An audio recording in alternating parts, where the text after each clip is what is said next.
आजही पक्ष फोडण्यासाठी नेते कार्यरत आहेत. कसलं संविधान आणि कुठल्या संविधानाचा सन्मान? कुणाल कामरा काय बोलला हे तुमचं तुम्ही बघा. औरंगजेबाची कबर खणा नाही तर ठेवा. शेतकऱ्यांच्या कर्जमाफीचं काय झालं? औरंगजेब, हलाल झटका, कुणाल कामरा आणि आता वाग्या. हे काय महाराष्ट्राच्या हिताचं नाही? तमाम महाराष्ट्राच्या लोकांचा टॅक्सचा पैसा आपण या अधिवेशनात खर्च करत असतो. या अधिवेशनाच्या माध्यमातून शेतकरी, शेतमजूर, मजदूर, गरीब, दलित, आदिवासी यांना न्याय देण्याचा प्रयत्न या सभागृहात झाला पाहिजे अशी सगळ्यांची अपेक्षा असते. आणि आपण काय केलं? औरंगजेब, हलाल झटका, कुणाल कामरा आणि आता वाग्या. म्हणजे रिॲक्शनरी पॉलिटिक्स का प्रॅक्टिकल पॉलिटिक्स? म्हणजे प्रतिकात्मक राजकारण का प्रातिनिधिक राजकारण? याचं काही तुम्ही करणार आहोत की नाही? आपण समाजाचे प्रतिनिधी म्हणून येतो समाजाच्या समस्या सोडवण्यासाठी. तर आपण त्या समस्या सोडवू शकत नाही, आपण त्यांना उत्तर देऊ शकत नाही, आपण निवडणुकीतली केलेली आश्वासनं पूर्ण करू शकत नाही. म्हणून त्याला इमोशनल आणि सेंटिमेंटल टच देऊन ते राजकारणात संपवून टाकायचं हे काय महाराष्ट्राच्या हिताचं नाही. तुम्ही औरंगजेबाची कबर खणा नाही तर ठेवा. कुणाल कामरा काय बोलला हे तुमचं तुम्ही बघा. पण महाराष्ट्राच्या कुठल्या समस्यांना उत्तर मिळालं? शेतकऱ्यांच्या कर्जमाफीचं काय झालं? याच्यावर चर्चा नाही करायची. नॉन इश्यूला इश्यू करून इश्यू बाजूला करणं हा राजकारणात मोठं षडयंत्र असतं. आणि सरकार हा षडयंत्र रचून महाराष्ट्राला फसवण्याचा प्रयत्न करतंय आणि तेही अधिवेशनाच्या माध्यमातून. हे मोठं दुर्दैव. संविधानावर चर्चा सुरू आहे, शेवटचा आठवडा आहे. विरोधी पक्षनेते मी काल पण बोललो, कसल्या संविधानावर चर्चा करता हो? संविधानाची पानं आणि पानं टराटरा फाडलीत तुम्ही. संविधानाचा सन्मान करणारे एकही पाऊल या सभागृहात उचललं गेलं काय? आजही पक्ष फोडण्यासाठी नेते कार्यरत आहेत. कसलं संविधान आणि कुठल्या संविधानाचा सन्मान? निधीचा वापर करून पक्ष फोडण्याच्या प्रक्रियेला हात लागणार असेल तर निधी हा महाराष्ट्राच्या जनतेच्या टॅक्स मधनं येतो, कोणाच्या खिशात येत नाही. आणि त्याचा वापर करून जर तुम्ही पक्ष फोडणार असाल तर त्याच्यासारखं दुर्दैव नाही. मागच्या 5 वर्ष आपण पक्षच फोडले, आताही पक्षच फोडणार. काय चालू आहे काय? 240 लोक आहेत विरोधी पक्ष, म्हणजे सत्ताधारी पक्षामध्ये अजून हाऊस भागली नाही काय? नरेंद्र मोदी यांनी चौकात सुरू केलेलं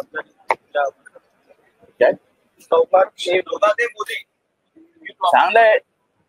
काही मानसिक बदल होणार असतील तर बरंच आहे. महाराष्ट्र देशाच्या आणि महाराष्ट्राच्या हिताच आहे.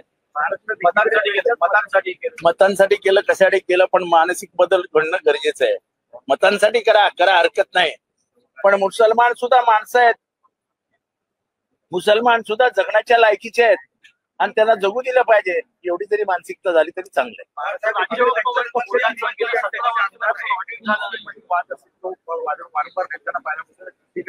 दररोज हिंदू मुसलमानच करताना दुसरा आहे काय त्यांच्याकडे? इकडे घरावरनं बुलडोजर फिरवला, सर्वोच्च उच्च न्यायालयाने सापलं ना तुम्हाला. माफी मागा ना त्या घरच्यांची त्यांच्या, की आमची चुकी झाली म्हणे. म्हणून गुन्हेगाराला फाशी द्या. गुन्हेगाराच्या आईची, गुन्हेगाराच्या पोराची, गुन्हेगाराच्या पोरीची, गुन्हेगाराच्या बायकोची काय चूक? कोक्या भोसले गुन्हेगार आहे, भाजपच्या आमदाराचा समर्थक आहे, त्याला शिक्षा झाली पाहिजे. त्यांनी जे मारले, त्यांनी जे दादागिरी केली चुकीची आहे. पण त्याची आई भिल्ल समाजाची असून देखील तिचं घर जाळलं जातं, तिला बेघर केलं जातं. ते कुठल्या माणुसकीच्या राजकारणात बसतं? Out of the court settlement करायला जाल ते राज्य कोसळेल. Out of the court settlement सरकारने करायचं नसतं. न्यायपालिका स्वतःच्या हातात घेऊन आम्ही न्याय करू अशी रॉबिनहूड परंपरा जरी सरकार करणार असेल. एकीकडे महाराष्ट्रात विरोधात हेच सरकार रान उठवत आहे. त्यांचेच मंत्री आक्षेपार्ह वक्तव्य करतात आणि दुसरीकडे सौगात मोदीचा कार्यक्रम ठेवून नेमकं काय साध्य करायचं आहे सरकारला असं तुम्हाला वाटतंय? या देशातले लोक मूर्ख आहेत असा एक सार्वत्रिक समजता निर्माण झालेला आहे. राज्य वक्फ बोर्डाचं गेल्या 17 वर्षांपासून ऑडिटच करण्यात आलं नाहीये. एक आरटीआय अहवालातून ही माहिती काय माहित नाही, पण ऑडिट करायला पाहिजे. कुठल्याही संस्थेचं 1 वर्षानंतर ऑडिट झालंच पाहिजे. ऑडिट झालं नसेल तर इट्स ऑफ शिक्ष. आजचे पुढारी जे पाया पडण्याच्या लायकीचे राहिले नाहीये, त्यामुळे पाया आम्हाला एक पाय दिसतात, त्या पायांचं नाव आहे शरद पवार. बाकी त्यांचं मला माहिती. अर्थसंकल्पीय अधिवेशनाचा आज शेवटचा दिवस आहे. हे अर्थसंकल्पीय अधिवेशन घेतलंच कशाला होतं हेच कळत नाही. तुम्हाला औरंगजेबच आणायचा होता, बाहेर आणायचा होता. तुम्हाला कुणाल कामरा आणायचा होता, बाहेर आणायचा होता. तुम्हाला वाघ्या कुत्रा आणायचा होता, बाहेर आणायचा होता. जे विषय समाजाच्या कुठल्याही हिताचे नाहीत, समाजाचे समस्या सोडवणारे नाहीत, ते विषय आणून तुम्ही तुमचं अपयश झाकण्याचा प्रयत्न करता. हे समजण्या इतकं महाराष्ट्र मूर्ख नाही.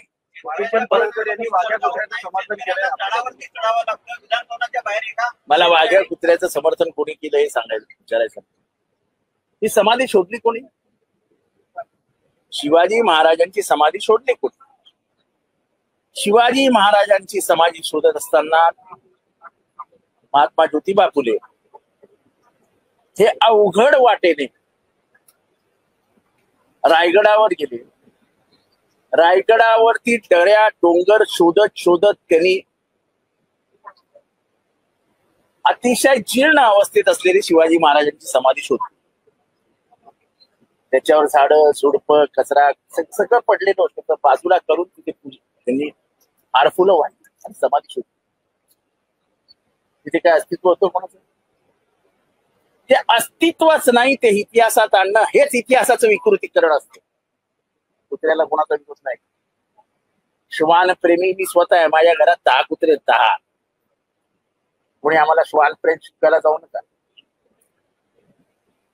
पण जे खरं नाही त्याचा इतिहास निर्माण करणं ही इतिहासाची टिंगलटवाळी करणं.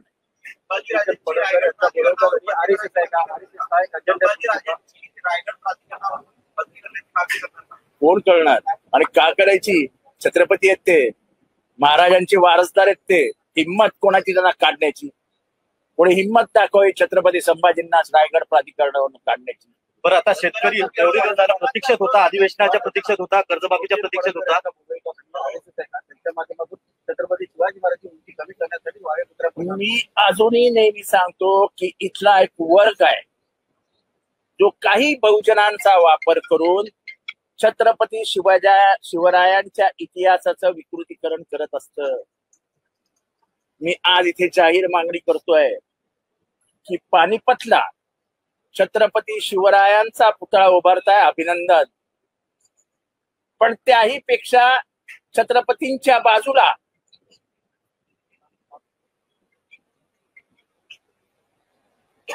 पानिपतच्या युद्धात चुकलेल्या रणनीतीमुळे पराभव झाल्यानंतर बरोबर 10 वर्षानंतर शूर मराठे महादजी शिंदे यांनी जे काय रणकंदन मारलं, तो काय धुमाकूळ घातला आणि सगळ्या गेलेल्या इब्रतीचा बदला घेतला.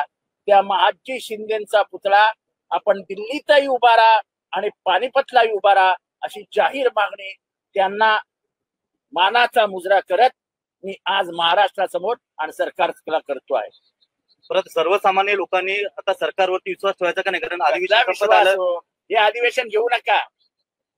शेतकरी देखील हे अधिवेशन घेत जाऊ नका. तुम्हाला अधिवेशन उधळायचं असतं, तुम्हाला अधिवेशनामध्ये चर्चा करायच्या असतात, म्हणून तुम्ही औरंगजेब काढता. तुम्ही काय ते हलाल सटका काढता. हे काय चर्चेचे विषय आहेत का विधानसभेत? एक तर तुमचा जीडीपी घसरतोय, तुमचा ग्रोथ रेट घसरतोय, आर्थिक मंदी दिसते, लोकांच्या नोकऱ्या जात आहेत, लॉ अँड ऑर्डरचा प्रश्न उभा राहिलाय, ऑनर किलिंग महाराष्ट्रात वाढतायत, दलितांवरचे अत्याचार वाढतायत, बायकांवरचे बलात्कार वाढतायत. त्याच्याबद्दल बोलत नाही तुम्ही. एक चर्चा, त्याच्यावरती 15 मिनिटाचं उत्तर झालं, संपलं. हे बघा, संविधानाची चर्चा सुरू आहे. संविधानाचा किती सन्मान करतात. तर कायद्याच्या कुठल्याही पानावरती विरोधी पक्ष नेता अपॉइंट करताना, त्याची नेमणूक करताना संख्या किती असावी असं कुठेही लिहिलेलं नाही. असं असताना विरोधी पक्ष नेत्यांना 5-5 वेळा अध्यक्षांना भेटावं लागतं, हातापाया पडावं नाही लागत, पण पडावंच लागतं. नाही मी बोलतो, मी मुख्यमंत्र्यांशी बोलतो, मी उपमुख्यमंत्र्यांशी बोलतो, तुम्हीही बोला, आम्ही सगळ्यांशी बोलतो. पण आमच्या हक्काचं पद आहे ना ते. तुम्हाला विरोधी पक्षनेता का कमकुवत करायचा आहे? कारण का संविधानामध्येच म्हटलंय की विरोधी पक्ष सक्षम असेल तर सरकार व्यवस्थित चालतं. विरोधी पक्ष एकदा कमकुवत झाला की मनमर्जी चालते. तिथे मनमर्जी चालू आहे आणि म्हणून त्यांना विरोधी पक्ष नेता नकोय. कारण का ते संविधानिक पद आहे आणि ते संविधानिक पद इथे असताच कामा नाही. हा या सरकारचा दृष्ट हेतू आहे आणि तो अध्यक्षांच्या मार्फत पूर्ण